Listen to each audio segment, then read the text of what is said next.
નમસ્કાર દર્શક મિત્રો, @ગુજરાતમાં આપનું સ્વાગત છે।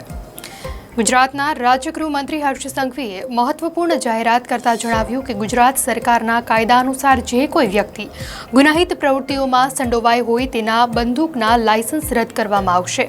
આ અંતર્ગત પોલીસ વિભાગે હવે પગલાં લેવાનું શરૂ કર્યું છે અને પ્રથમ પગલું તરીકે ગાંધીધામ પોલીસ દ્વારા એક કેસ દાખલ કરાયો છે।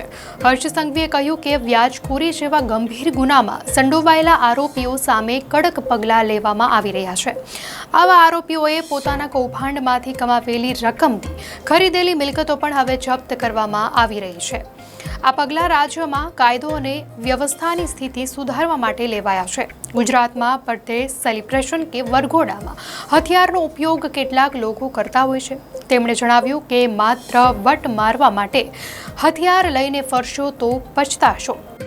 ગુજરાત સરકારની હંમેશા એક પોલિસી રહી છે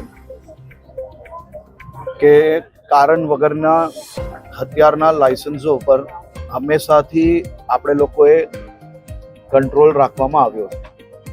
પરંતુ કોઈ બી વ્યક્તિ જે કોઈ ગુનાઓમાં હોય, જે કોઈ બી પ્રકારે વિઝિબલ ગન લઈને ફરતા હોય અને કોઈ બી પ્રકારના વિડીયો બનાવવા, રીલ બનાવવી, આવા પ્રકારનો ઉપયોગ એને જો લાયસન્સના હથિયારનો કર્યો હોય તો એના લાયસન્સો રદ કરવાની પ્રક્રિયા આખા ગુજરાતભરમાં આપણે એક ચલાવી રહ્યા છીએ અને એ જ પ્રક્રિયા હેઠળ આ કામગીરી કરવામાં આવી છે અને આવનારા દિવસોમાં આખા રાજ્યમાં ચારેય દિશાઓમાં આ પ્રકારના લોકો પર કડકમાં કડક કાર્યવાહી કરીને સંપૂર્ણ લાયસન્સો વધુમાં વધુ રદ કરવા તે પ્રક્રિયામાં આપણે લોકો આગળ વધી રહ્યા છે અને હથિયારનું લાયસન્સ રદ કરાશે।